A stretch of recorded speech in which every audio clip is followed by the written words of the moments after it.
So with no further ado, I will let Professor Sangha get going. Yeah, thank you very much. Thank you, Andrew, very much, and very good afternoon to everybody.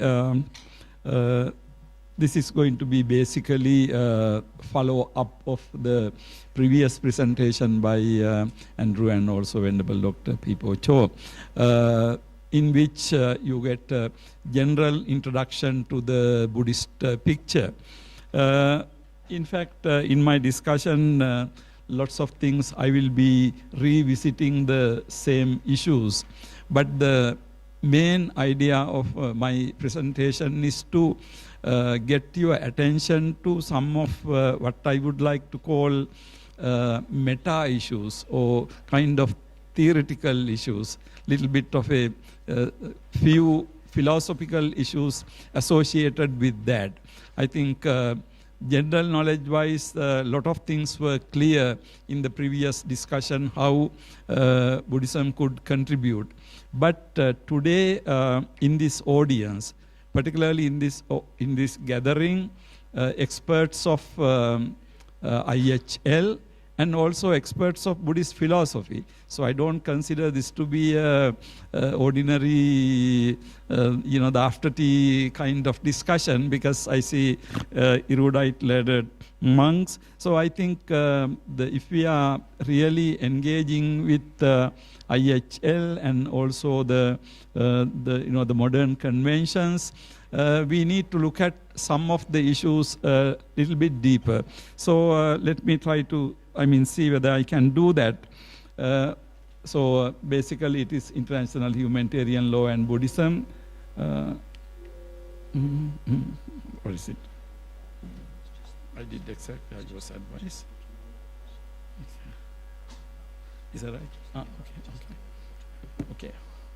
So here I just define IHL, which I don't need to do, but the purpose of international humanitarian law, also known as the law of war or the law of armed conflict, is to minimize suffering during armed conflict by protecting those who do not or no longer participate directly in hostilities, and by regulating the means and methods of warfare. This I got from Professor Peter Harvey's position paper.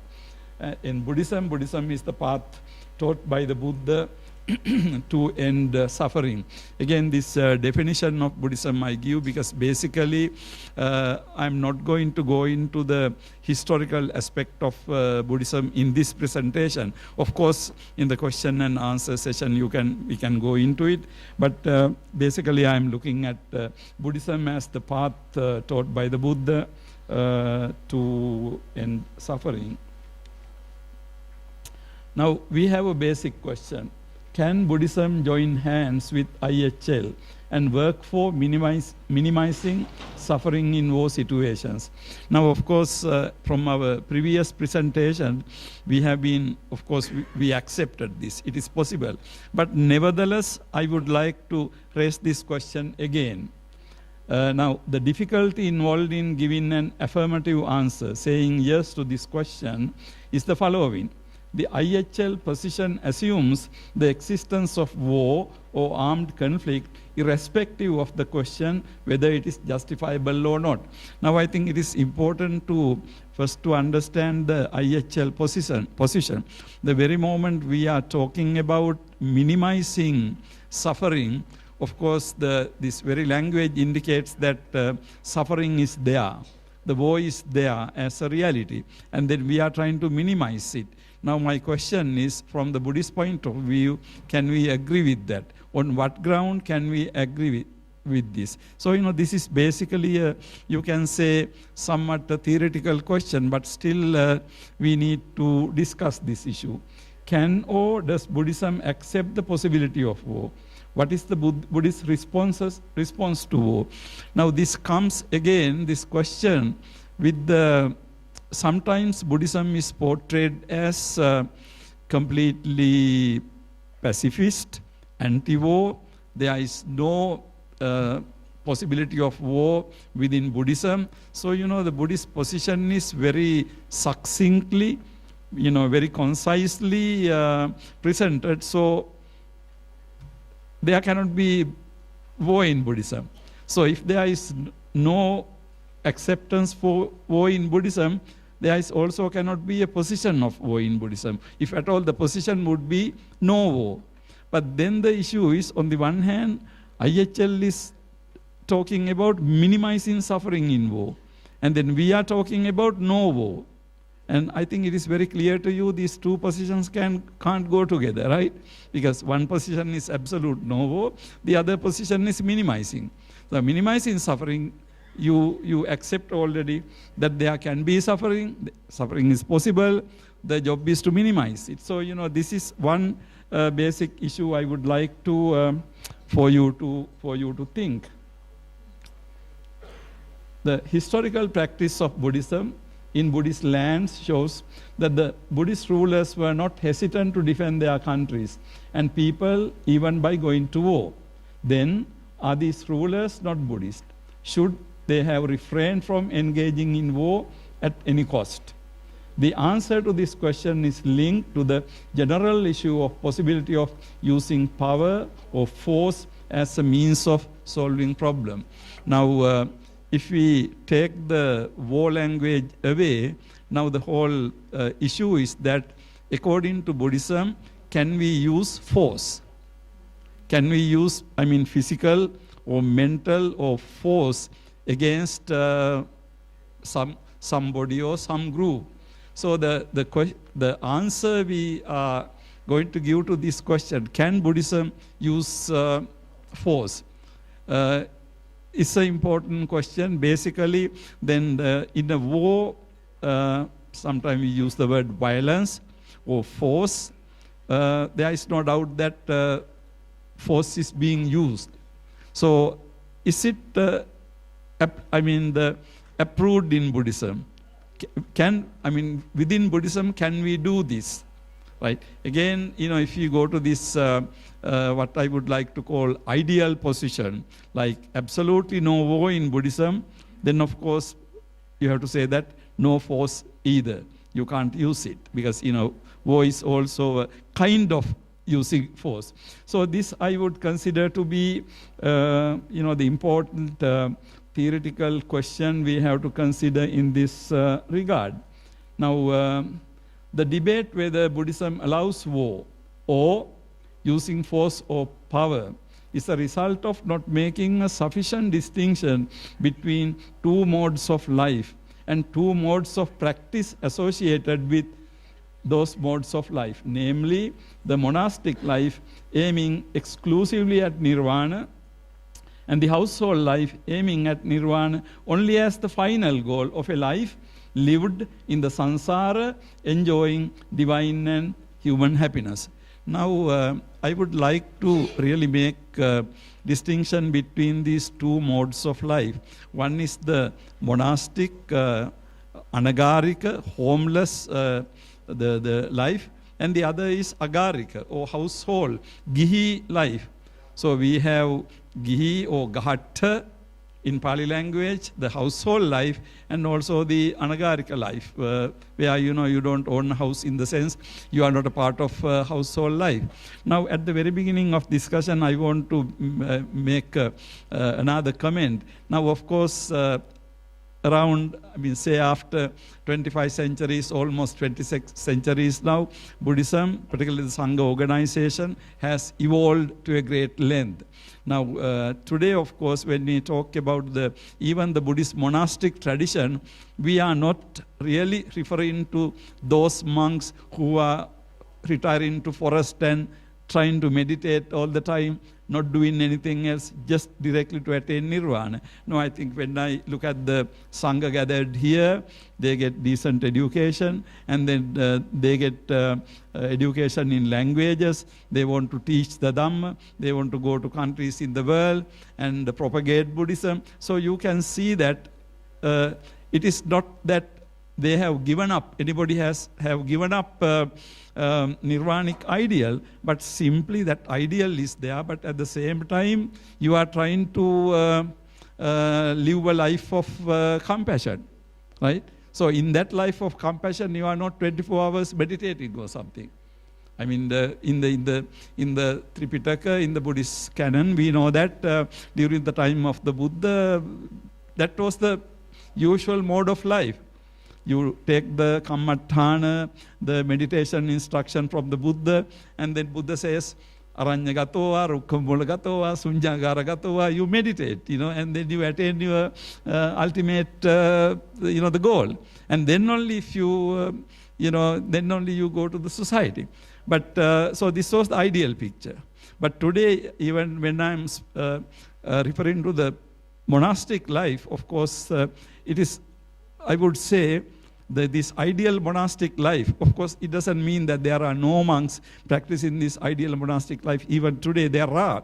But here we are having this discussion in the context of a university. So we are in a different context. We accept the academic qualifications. So I would like to put this life of yours as a life of compassion, but within of course this world. So helping people while of course you yourself are traveling in the path. So I mean, correct me if I'm wrong. So this is how I would. So therefore, this question I am asking is more like this ideal monastic life. Now, if we do not make a clear distinction between the two, I think there is going to be a problem. Now, let me go into a little bit deep into it.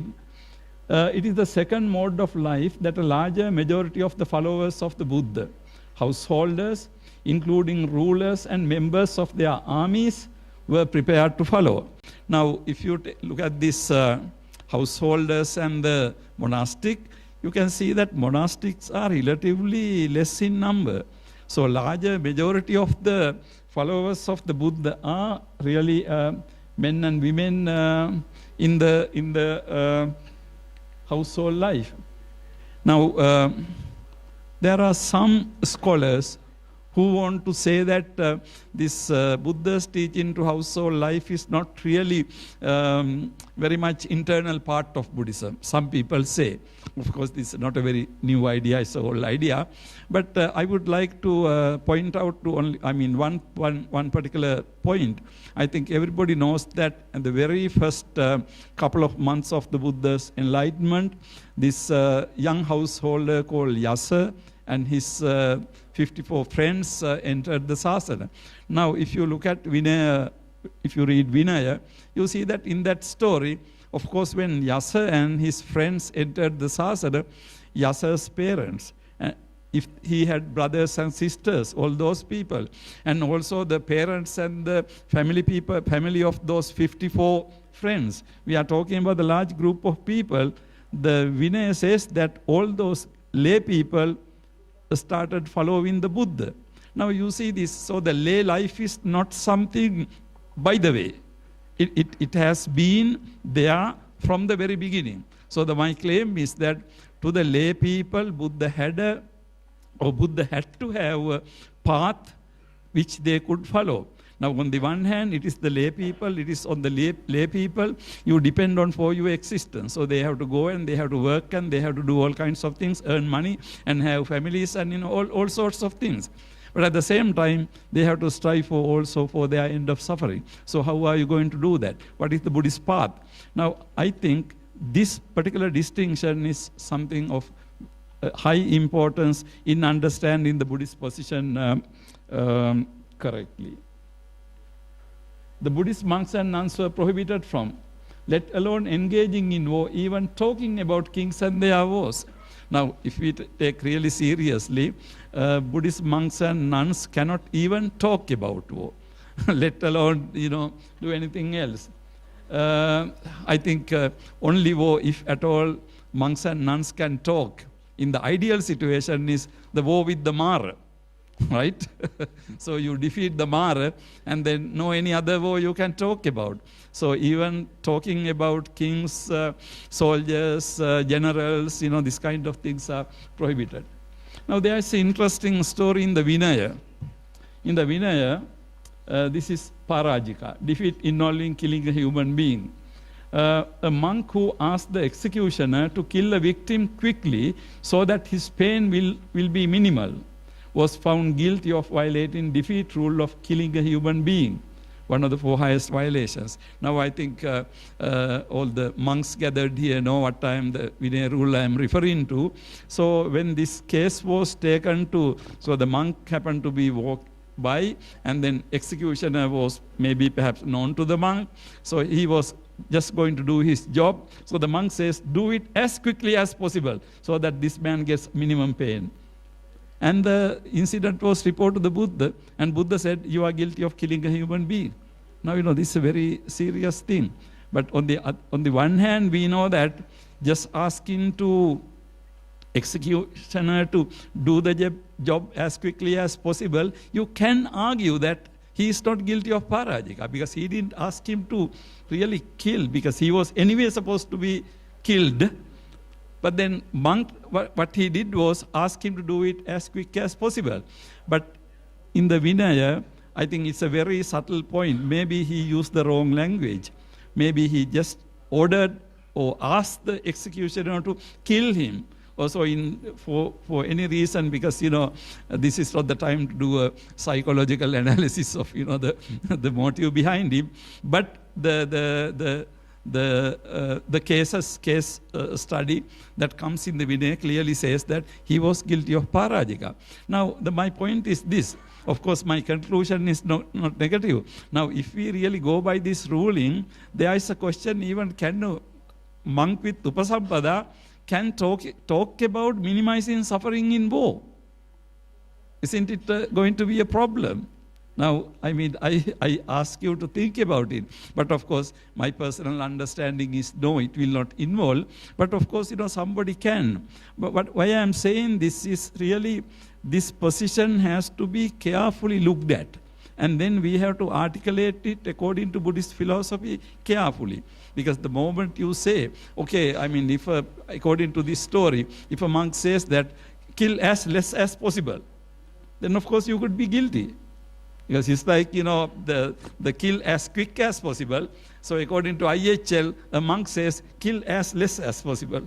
You could be guilty. But of course, somebody can interpret this law in that manner. So anyhow, we have, the Vinaya theoretical issue here. But again, as I said earlier, if you take a Buddhist monk today who is getting a decent education and doing a social service, that type of a Buddhist monk, what kind of things he or even Siale, who is getting education, should do, has to be something carefully looked at. So my understanding is, of course, Buddhist monk can get involved in this. But again, what I'm trying to highlight is there are similar cases in the Buddhist tradition. We need to look at them carefully. So my question is, under this ruling, can the monk with higher admission be involved in minimizing suffering in a war situation? Because somebody can argue. But of course, we will see the reasons how the monk will not be guilty for this. But anyhow, let me continue. Contrary to the situation of monks and nuns, it is understood that lay people live a different form of life with different immediate goals. Now, there is samsaric life with punya and papa and akusala, not necessarily with kusala. Now, of course, again, with this group who are experts in Abhidhamma, with Venerable Dr. P. Pocho, I don't need to go into too much details of this, but there is a distinction between, as you know, punya papa and kusala kusala. Now, punya papa are the actions we do normally in order to receive samsaric blessings and in order for make samsaric life happy, full and comfortable. Now, with punya and papa, of course, operate within samsara. You are within samsara, but you are trying to make your samsaric life comfortable. But on the other hand, we have another goal: you get rid of samsara. It's like, suppose we are in a prison. Some of us like to whitewash the prison and decorate it, have flower pots and all these things. But there can be some other people not caring any of these things, just jump off the wall and want to escape. No, it is like this. So the householder's life is like you are decorating and making it as nice as possible within the prison. So their life is punya, and then also they do papa. But if you take kusala, akusala, according to Abhidhamma, you know kusala means alobha, adosa, amoha. So that you don't have craving, hatred, and delusion. And akusala means lobha, dosa, moha. Now the interesting thing is, if we do not make a distinction between the two, I think the Buddhist layman's life will be very difficult to maintain. Because we know that moment we do even a puja with some kind of attachment, I give a dana to the monk or nun whom I like. So it is punya and also akusala. Because I have my the tanha alone with that. But then can an ordinary person do something 100% kusala? I think this has to be understood when Buddha said that there are 4 different types of actions, karma. Black and black results, or dark results. Dark with white results. White with dark results, and dark and white with white results. I mean, then the understanding is, we as ordinary human beings, all our actions are both mixed. They are both dark and white. We will not be able to, of course, there can be some people whose actions are totally 100% dark, maybe, but very rarely. But even a very bad person, according to Buddhism, is good in some sense. So I think the ordinary person's karma, the action is mixed with dark and white. Kanha, sukha. Now, if we accept that, then of course we are doing a mixed things. And ultimately, theoretically speaking, for you to be doing only kusala, as you know, you have to be an arahant, right?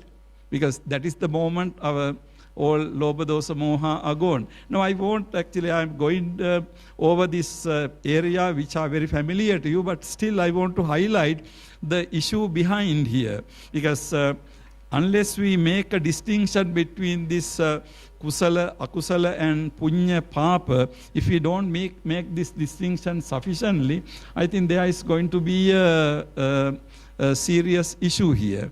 Because the point I want to ultimately make is to show that how IHL and Buddhism can go together.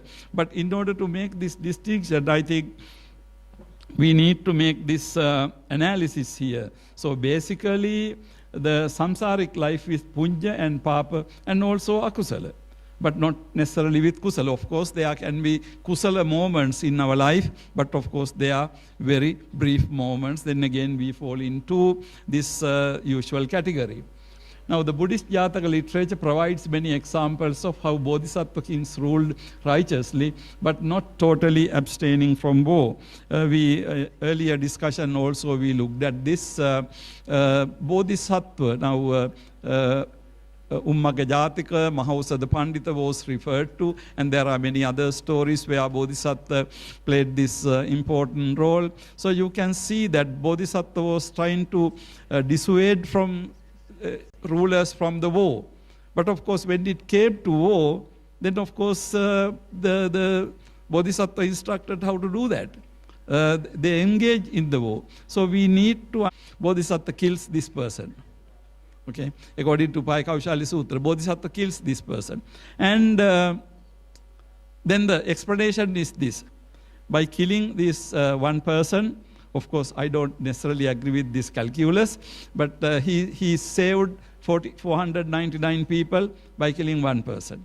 And also, by killing this person, Bodhisattva saved that person from committing a grave sin which will cause him to be born in the hell for innumerable number of times. So these are the two reasons given. Of course, Bodhisattva being Bodhisattva, he will not incur big damage. So these are the 3 reasons. Anyway, we can debate on this sutra and this story. Even I have some problems. But this shows that something very, very philosophically significant, namely the Buddhist ethical tradition is not absolute, the black or white. Now that is the point. Because if we say that under no circumstances, you can use force or ultimately end up in killing, this whole story is, going to be problematic. But of course, from the Theravada point of view, we can have a critique on the Mahayana. But on the other hand, this whole concept of Upaya Kaushalya, skill in means, this story is given as a Bodhisattva's skill in means. So at least this is one way of looking at if you can save 499 life at the expense of this sounds like socialism, but anyway, the idea has been there. So the point I want to make is this: of course it sounds very harsh. How can you shoot a person? How can you kill a person? Provided that you have compassion. But I think we need to look at the issue. Of course, you have compassion as the ordinary person. Now, in our Buddhist literature, Bodhisattvas are very interesting because they are neither Arahants, they are neither Buddhas, they are ordinary people. In the Buddhist tradition, venerables, you know that even being a Bodhisattva, only strictly wrong thing that the Bodhisattva did not do was to tell lies. But apart from telling lies, he did all the other things. Occasionally, there are occasions. Oh my goodness. Not from the beginning, Okay. See, when I get worked up, Okay, sorry for that. Raise your hands and say if I'm going too fast. So the whole issue is this Buddhist ethical discourse in which the concept of upaya kausala, upaya kaushalya, skill in means, is something very challenging. How to really determine, judge our ethical life. What are the dimensions? Do we have completely black and white, clear-cut criteria here? Or should the criteria be adjusted according to the situations? Okay. Now, these are, of course, things we can go on debating. But the point I want to make is, interestingly, there is quite a lot of room within the Buddhist tradition for us to debate, and also to go into theoretical and practical discussions. So now the Buddhist Jataka stories. So we have, we have mixed messages in the Jataka stories. But Jataka stories were the common people's ethical resource in the traditional Buddhist countries, because ordinary people did not go into the discourses. They didn't have the resources. But it is the Jataka stories the people read.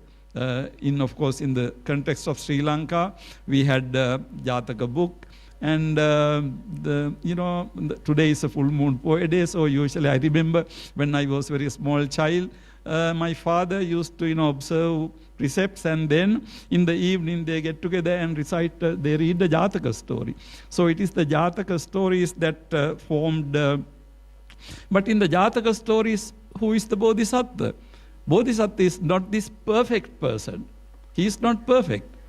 He got really upset when he saw beautiful women, and there are things like that. So in the Buddhist tradition, these are not unheard of. Only according to the Theravada tradition, the Bodhisattva did not, again I repeat, he did not tell lies. So if he did something wrong, he would admit it. But he would do wrong things. There were circumstances. So in that sense, the problem is this. Sometimes people attribute a very lofty position to you, and then you accept it, but then what happens is you can't move. You can't do anything because you have given this thing and you are wearing it now. Now you can't do anything. But what I am asking you to do is look critically the Buddhist tradition. And because particularly today, as I made my remarks in the early morning at the beginning, this is a challenge for Buddhist practitioners. This is a challenge for Buddhist scholars. Now, particularly, if I put it in general terms, this is a new situation. during the time of the Buddha, we did not have IHL. So somebody can say, oh, Buddha did not say anything about it because Buddha did not have IHL. True enough. But that can't be the end of the discussion. Then, of course, there are so many other things which did not exist during the time of the Buddha, but today we have to deal with them. So I think our concern should be not what the Buddha said about this, but what the Buddha would have said about this if he were to live. If he were to live during this time, what the Buddha would say about IHL. Now, try to imagine that. Try to construct that. I think that is going to be our challenge. So Buddhist monks and nuns were prohibited from, oh my God, let me see. Okay. The ideal Buddhist ruler, I think this point came earlier also, but I will just read this.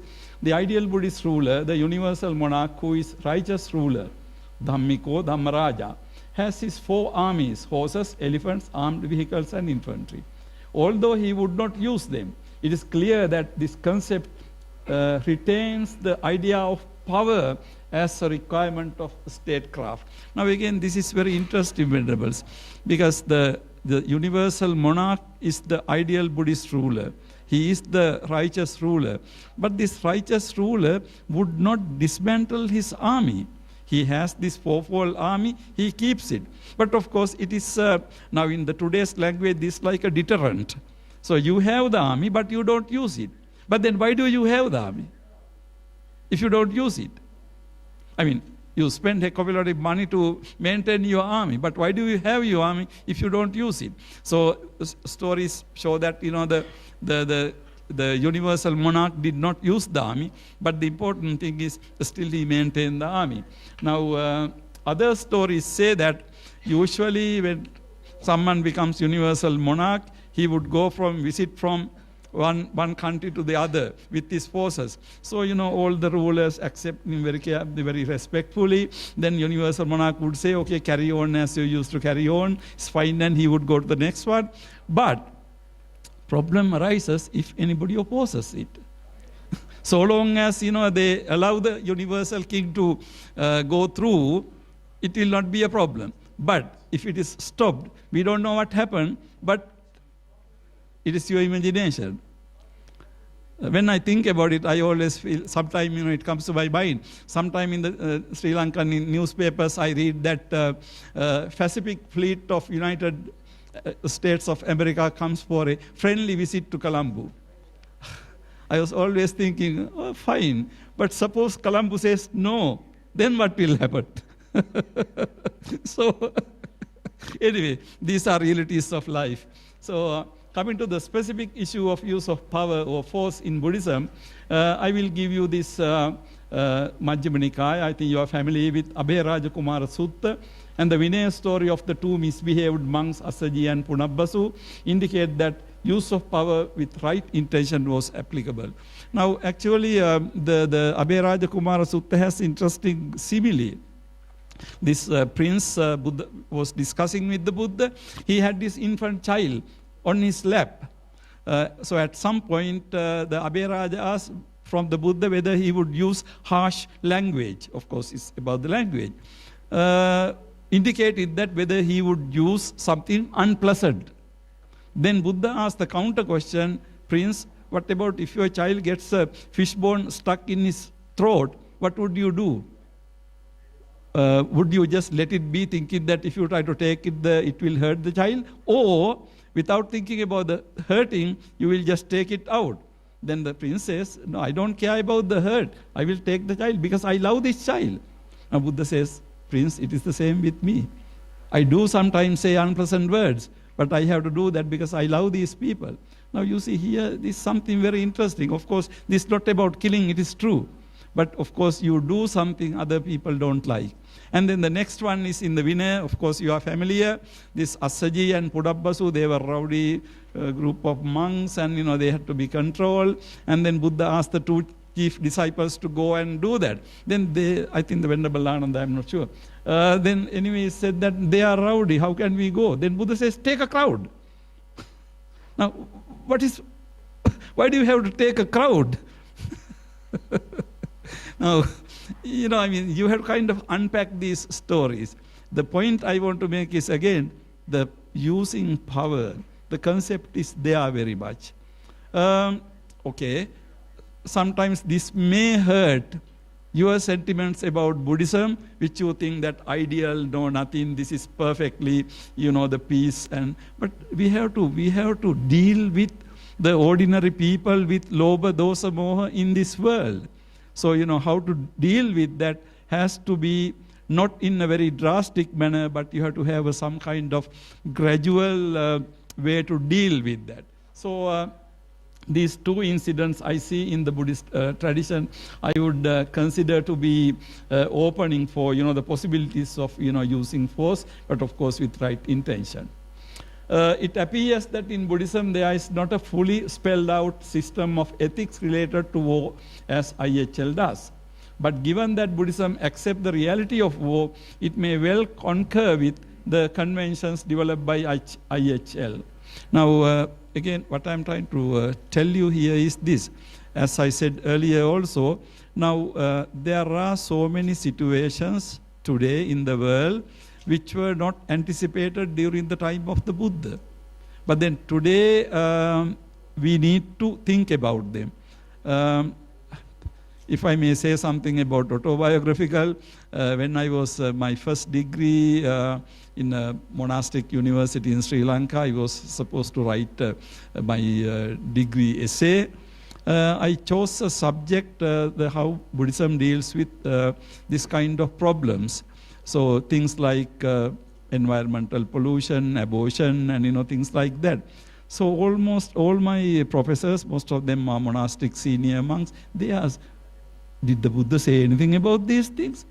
Were these questions were there during that time? They thought that I was kind of crazy. And birth control, abortion, and these kind of things I discussed, I remember. And they thought that this can't be because Buddha never said anything about these things. Now the position actually, this is about 40 years ago. Now, these things are very much discussed and there are so many volumes of books I have written. But what I wrote in Sinhala, actually I published in 1979, for which I got the state award during that time. They thought it's a good book. But anyhow, I thought there are so many problems today which never Buddha saw that. But ultimately you could see that all these problems can be traced back into certain psychological human conditions and also the social and economic factors. Now all those things are there. True that Buddha did not deal with that. It's the same criterion here. Of course, IHL was not there. But what is the justification of accepting, if IHL is correct, what is the justification of accepting? Now, I think this is something we need to look at the Buddhist philosophy creatively. Now, if we take the ultimate eradication of suffering as the Buddhist goal, and then if we also accept that not everybody in the society can make an end to suffering in an express way or, leaving behind everything. So it has to be gradual. Now, if it is the gradual process, how are we going to do that?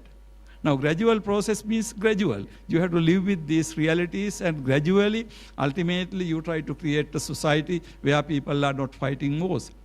There are still could be problems in the world, but there could be a different world, maybe another 56 years, who knows. We don't need passports to go to countries, and there could be a beautiful world. At least, that is our imagination.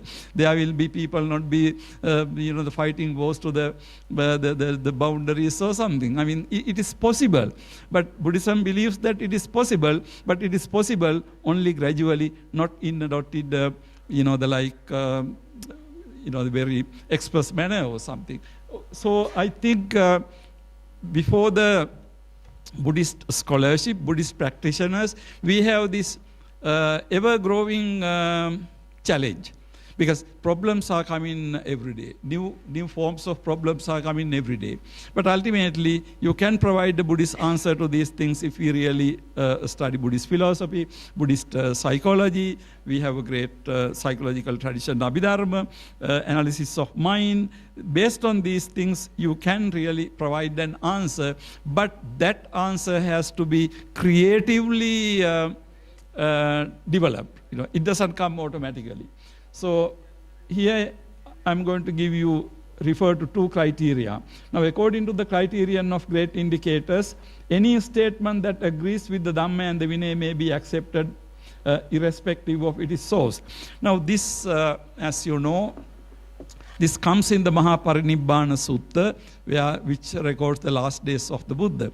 There was a very interesting development. Buddha is going to attain parinirvana, pass away. Time is over. Okay.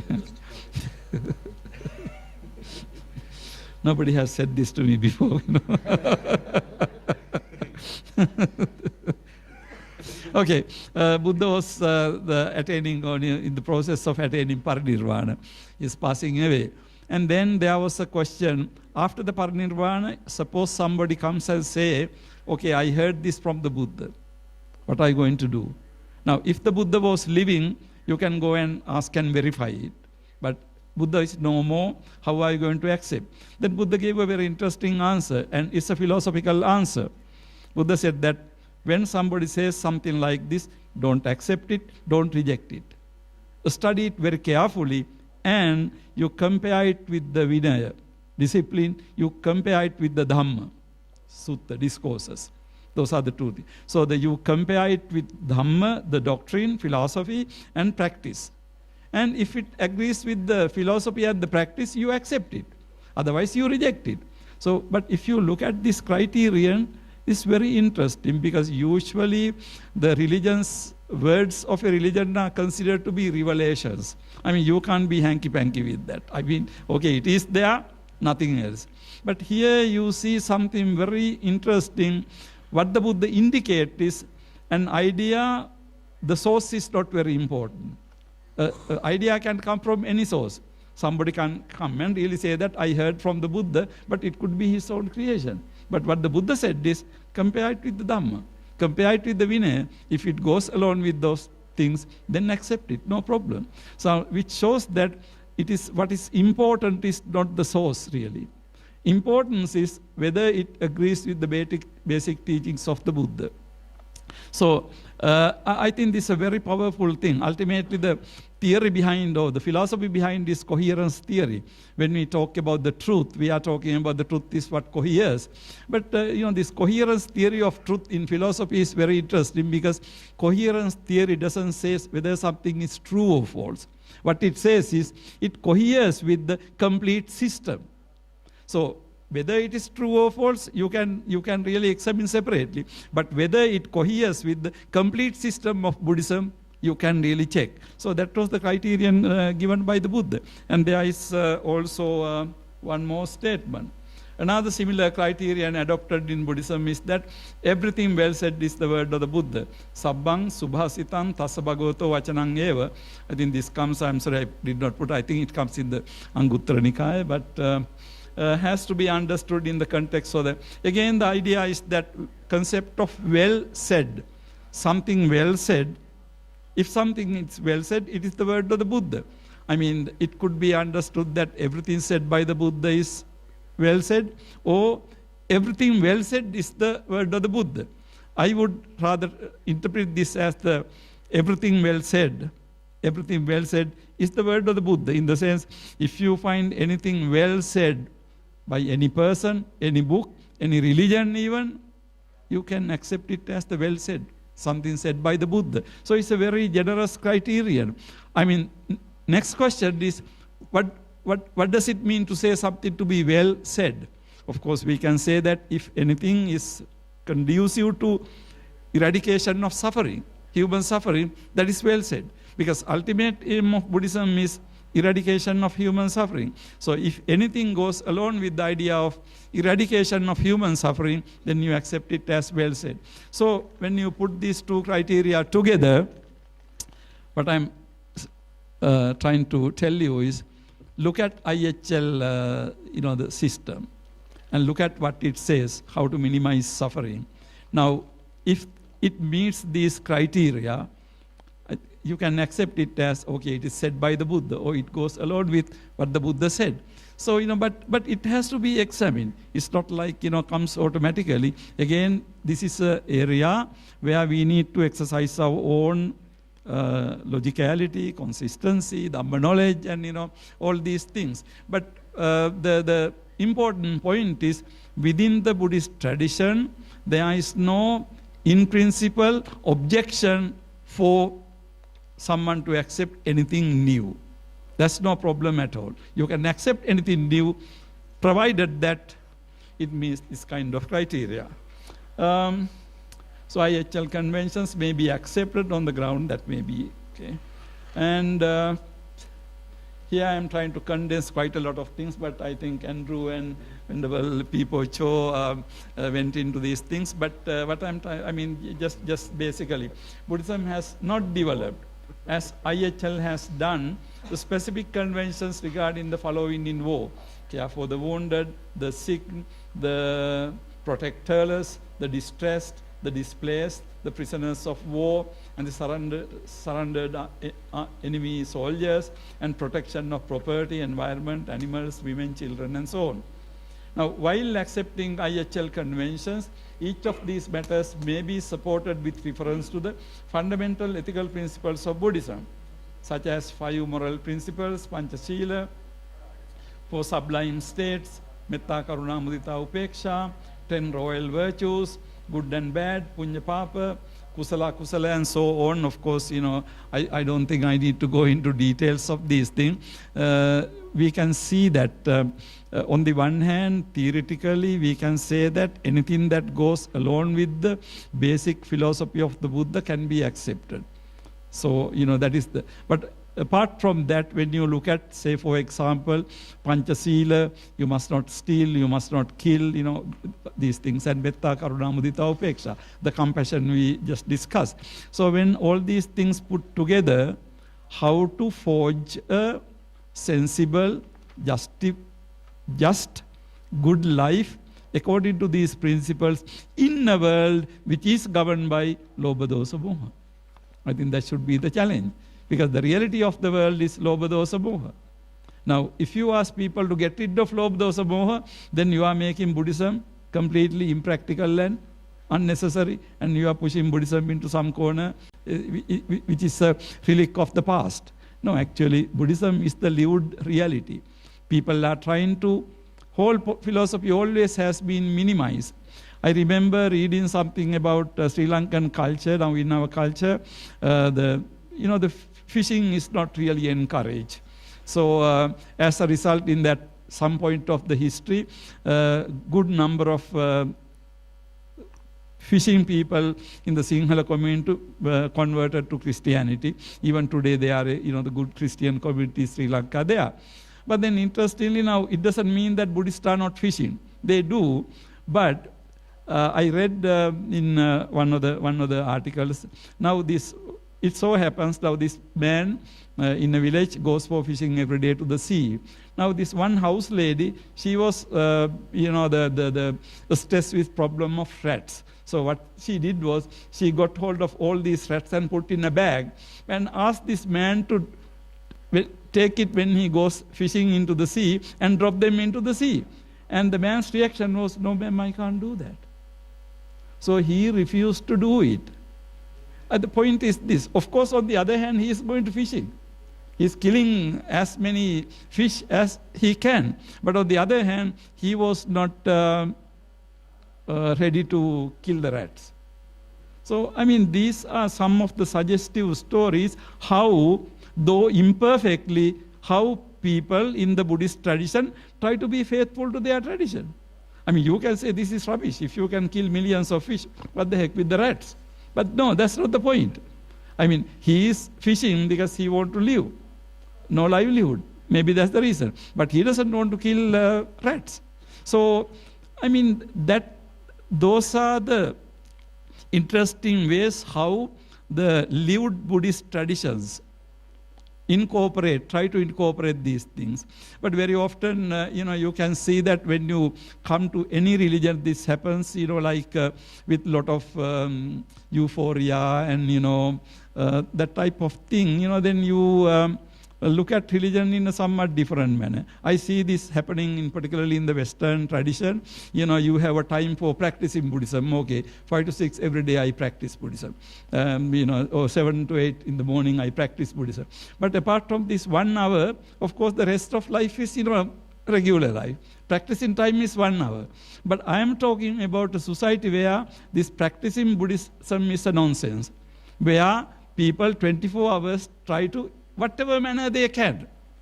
So on the one hand, you have somebody trying to practice within 1 hour and then forget about it. Like my wearing the glasses, I can remove it and then I can take it off. But on the other hand, there are societies of people who try to live the tradition, but then the issue is within that lived reality, you have to get everything done. How are you going to do that? So, that is the challenging aspect of this whole, the incorporation we are talking.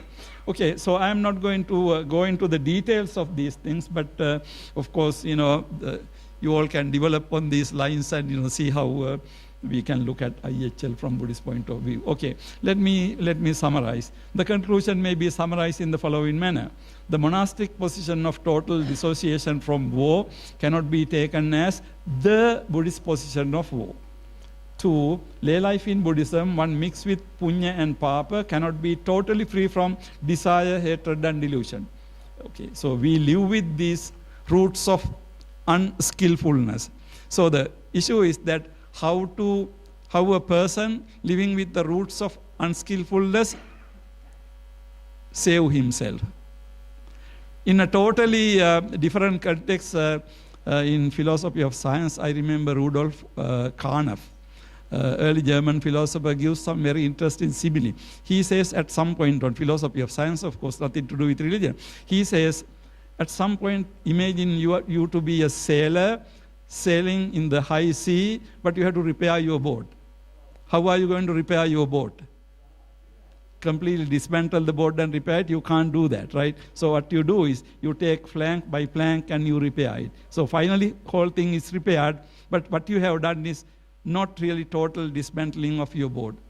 This is something like this. We are living a Lobha Dosa Moha life. You can't dismantle the whole thing. So within this, you have to accommodate it. So that's I think, the sensible thing to do. Use of force power with right intention is acceptable to Buddhism. Concurring with IHL for reducing suffering does not contradict either the teaching or the historical practice of Buddhism. Again, you can really come up with counter-examples or argue against these things, but these are open for discussions. Finally, the conventions of IHL for minimizing suffering may be supported with reference to the fundamental ethical principles of Buddhism. So this marks the conclusion. It's open for discussion. Thank you very much for listening. Okay.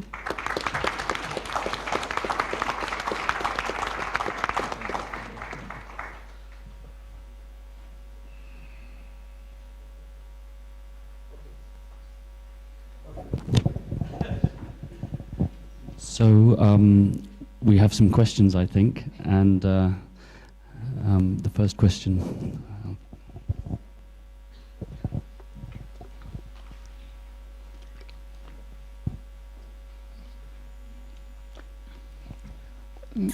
I'm your student. You already know me, Professor. Thank you very much, Reverend. When I, very rare chance to meet you in this kind of event. So today we are talking about armed conflicts. Instead of that, I just want you to illustrate about, according to Theravada Vinaya, if a monk re-attack the attacker for the sake of self-defense, he doesn't violate disciplinary codes. I see. I see. So can you explain, can you talk more about, from the legal point of view and philosophical point of view? Thank you. Yeah. Yeah, Venerable's question was about the self-defense. If a monk attack a person for self-defense according to Vinaya, he is not violating any Vinaya rule, right? Actually, the self-defense idea, again, I think, Venerable, you can look this from the 2 points of view I mentioned. Suppose you are a practitioner who really wants thinking of nothing worldly, only attain nirvana. Now, such a person can think, no, even at the sacrifice of my life, I will not do anything even minutely wrong, and you can opt for suicide. Now, I don't think that is wrong for a person, it depends on. But again, it becomes not right for a person who want to lead the ordinary life in society with your family, children, and other things, including doing meritorious deeds. So for that type of person, is not going to be the sensible thing. So according to Buddhist ethics, actually, if you make this distinction I made, I think we can get a fairly clear-cut answer. So for a person with the higher, the noble aspirations, thinking that I will not do anything even at the risk of my life, for such a person, you can say self-defense is useless. I will just let myself be killed. I mean, that's sensible for that person. But I mean, my hesitation is to call that is the Buddhist position. As you said, even the Vinaya allows it. So having said that, in the Japanese Buddhist experience, when they really came up with what's called karate, empty hand, they found a way to really save the Vinaya rule and also save the life. Because, you don't hit anybody, but, you defend only. So, that is another example from the same Buddhist tradition. Thank you. You mean here you examine 2 levels of life, monastic life and lay life. Correct. Yeah, I think even the lay life also, you cannot, we have to look at or examine the intention, Jadana. I think if you just loudly saying that for the lay life is not okay, something like this, just look how to say. I mean, finally, we have to examine the Jadana intention. Yeah, right. What do you think, Professor? No, I do agree with you. I do agree with you, Venerable, because my use in lay and monastic is a kind of 2 broad categories. Even within the lay life, there you can find some people who are really living a very monastic life. It could be, but I was using 2 very broad categories. Understand. But ultimately, of course, within the Buddhist tradition, it is the intention why you are forced to. Now, the same principle when you apply for any other serious situations like in conflict or war. Again, you are not going to kill people. But on the other hand, if you are forced to do that, or if there is no escape from that, you have to do that. Something like that. I mean, that is at least how the tradition has understood it. Now, there are historical examples which I don't want to go at this occasion, but if you want to support it, there are historical occasions, historical practices which we can come out with at this for the support of it. Okay, Reverend. For the legal point of view, if you don't see any evidence, it's okay for you. But yeah. Well, they are the Reverend. I would not go really according to the modern legal position, because modern legal position may not be necessarily the Vinaya thing. Because modern legal position is, so if there is no evidence, you are not guilty. I mean, if you can't prove it. But within the Buddhist tradition, it doesn't need to be proved, because you did that. Your intention knows it, you did that. So I wouldn't go with the modern legal tradition in this Thank case. you, Professor. Thank you, Venerable. Okay. Yes, Professor. Thank you for your very interesting presentation. Thank you, Reverend. As you presented, I think you're trying to correspond the Buddha teaching with the IHL. That they Buddha are teaching with what? that the IHL and Buddhism is okay. correspondent to each other, Yeah. like that. In my point of view, I think the approach is different from Buddhism and the IHL, because Buddhism trying to solve the problem by the cause, but the IHL is not by the cause but by the problem. So according to Buddhism, the position of Buddhism should be based on the middle way, the middle path. Even when we talk about the compassion, I think the compassion also must be in line with the middle way. If we are too much involved or too restrained, this is not in accordance with the middle way. So compassion also must be balanced with the upekkha. That's why, what is your point of view? I didn't see any point you mentioned about the middle part in tackling the problem. Actually, this question should have been answered by IHL people because, the whole position is this, Venerable. Now, it's true that I did not talk about that aspect because here we are not trying to solve the problem. It's not to solve the problem of war. IHL is not to solve the problem of war. When war happens, they try to minimize suffering. So this is this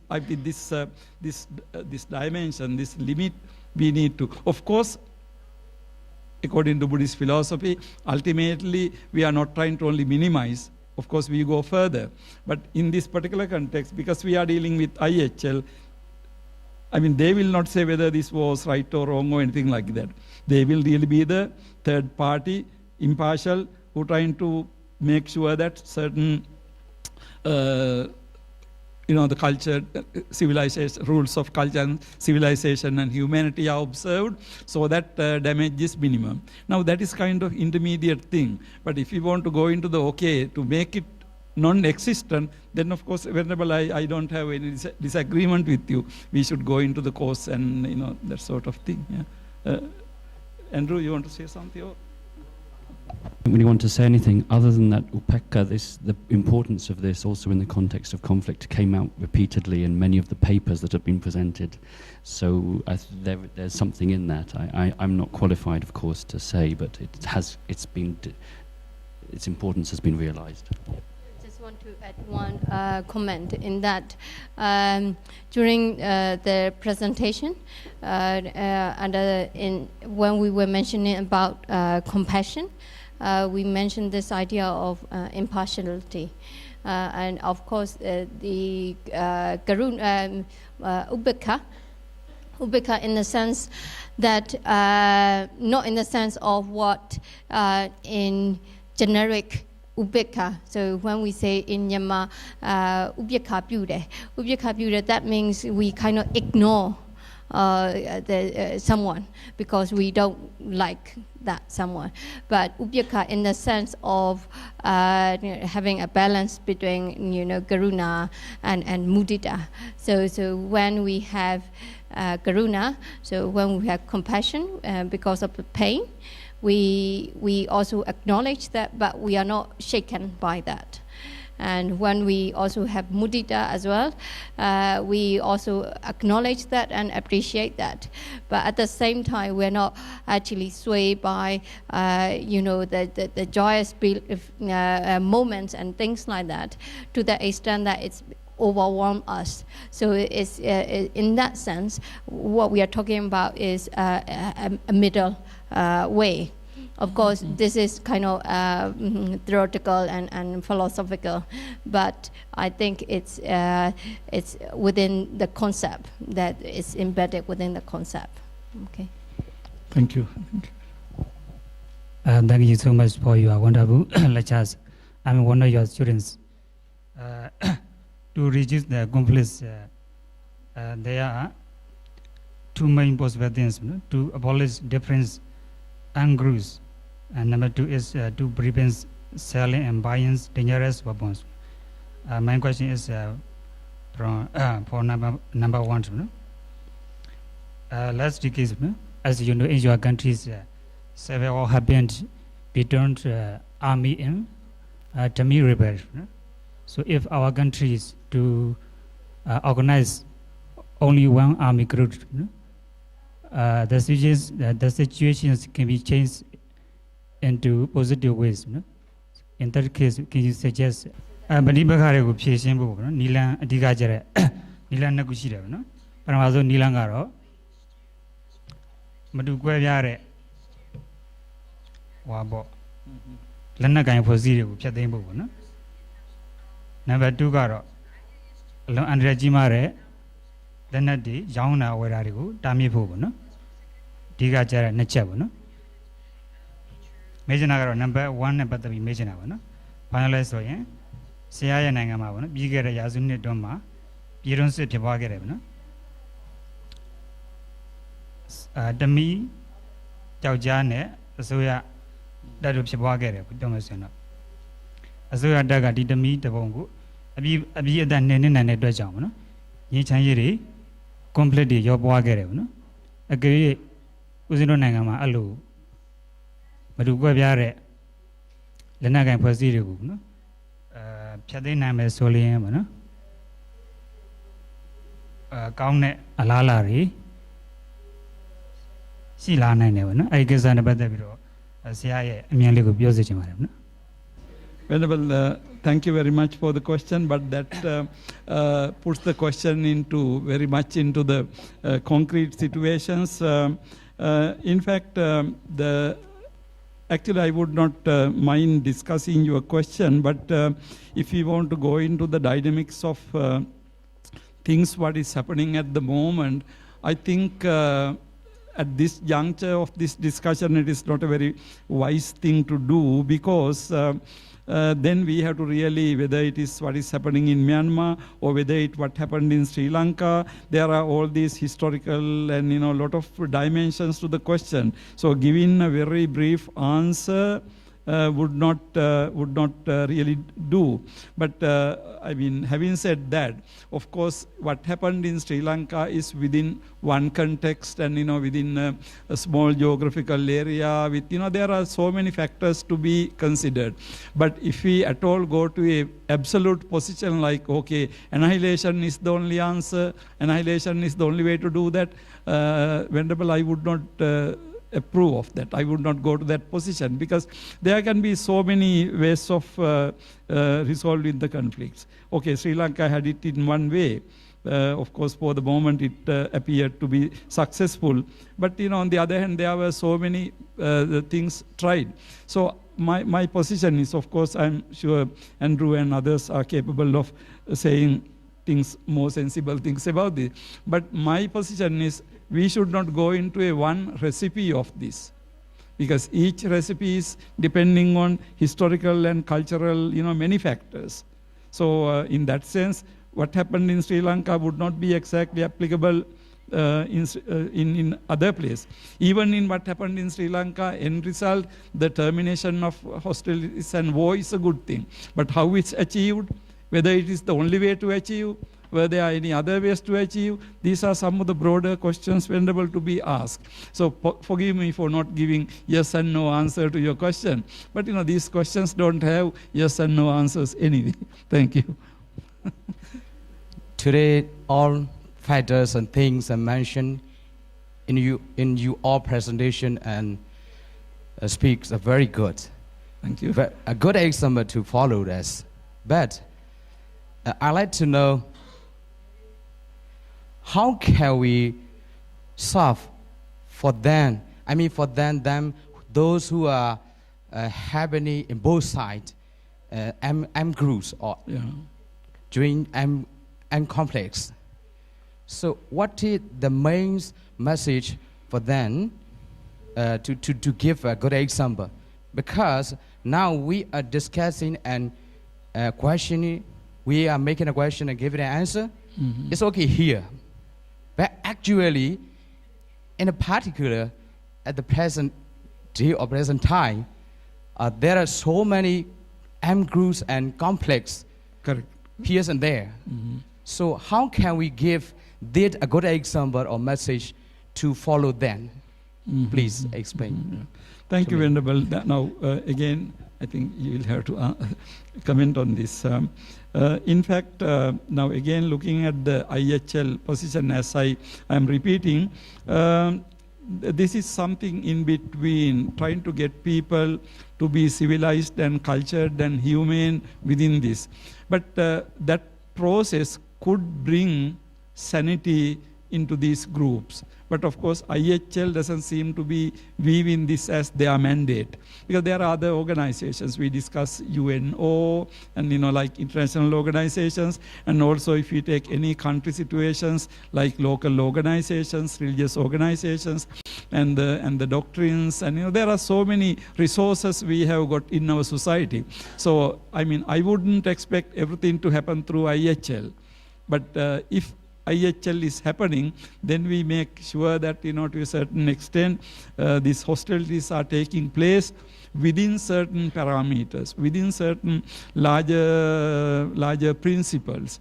So when you are a principled person, when you listen to sanity, I think that could provide the good basis for further solutions. I mean, that is how I look at it.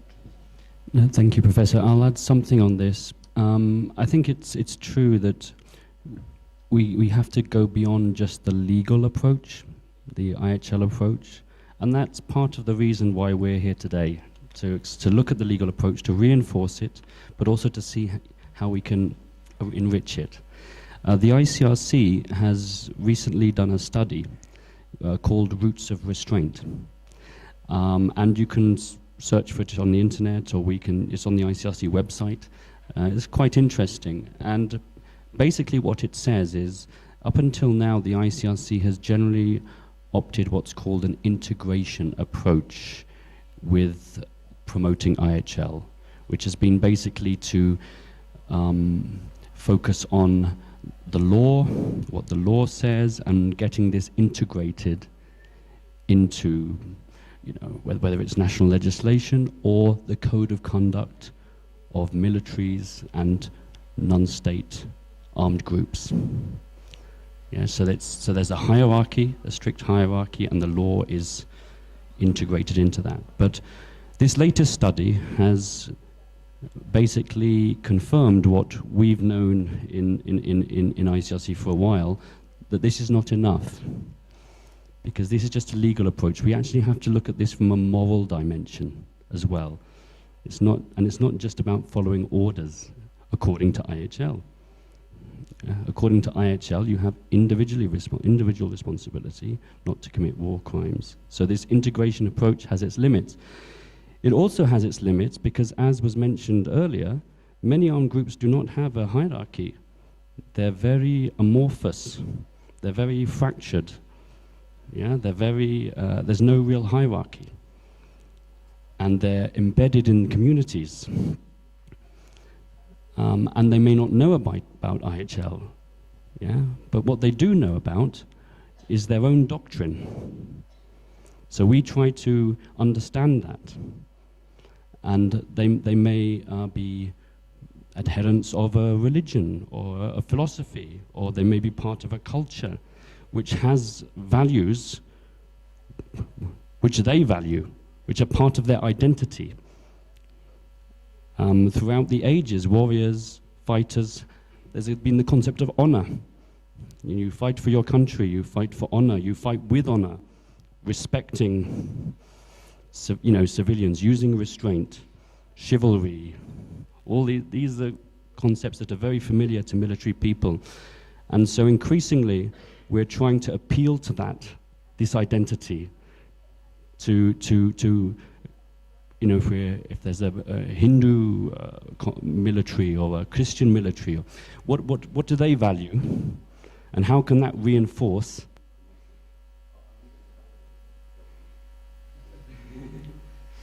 Okay, thank you, Andrew.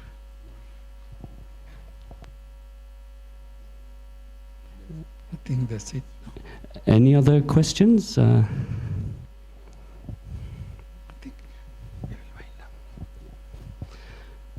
Okay,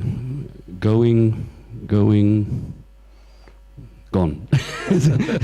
Okay, so thank you very much. We'll wind up for today.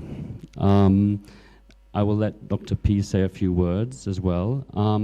Basically, the plan is, as far as I understand, to start again at 8 a.m. tomorrow. We have an interactive session in the morning where we'd really like to learn from you, from your experiences, your thoughts. And then we have a couple of presentations from the ICRC, a lighter program before we break just after lunch tomorrow.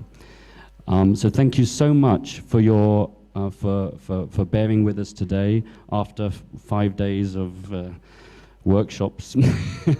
we're very, very honoured that you're here and that you're giving us your valuable time.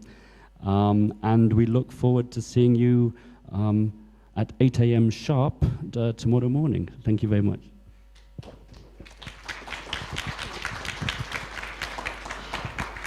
So I just want to explain a little bit about the brainstorming session that we will have at 8:15 after a few chanting.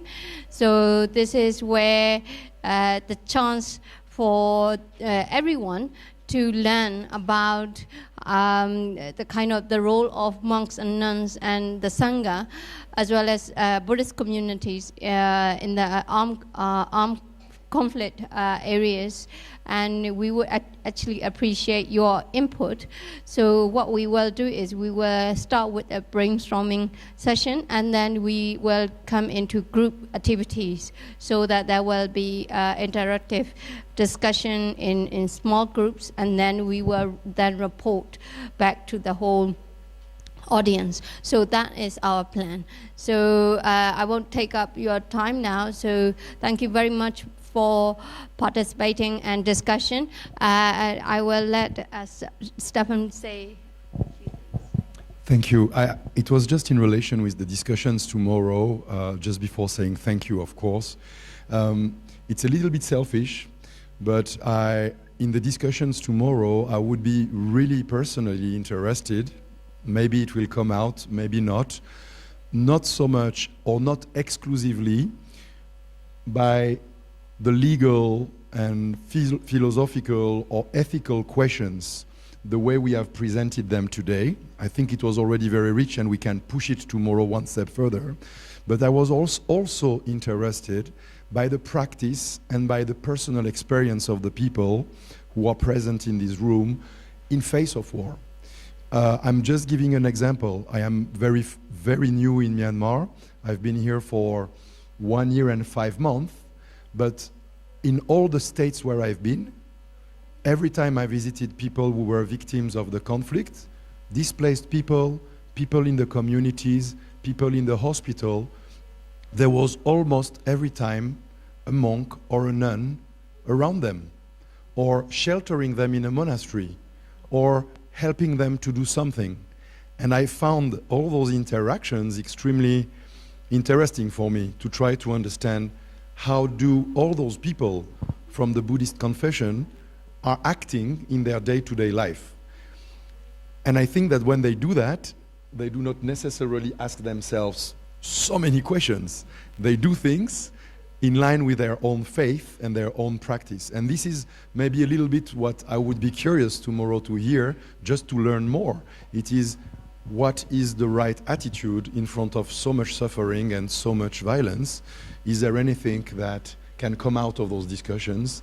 But of course, if it's not getting out, I will be happy already with the incredible things I heard already today from all of you. And I just want to say thank you personally, but in the name of ICRC as well, for these fascinating discussions that I had the chance to listen to today. Thank you.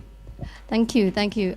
Just one comment, because all the kind of things that we have been discussing, we were mainly talking about the frontline situation, but we have to also take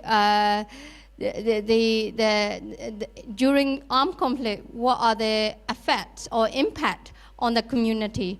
So, and since you all are community leaders, we would actually appreciate to hear your experience and the way that you have been engaged with these communities. So that would be really grateful. We would be really grateful for that. Okay, thank you very much.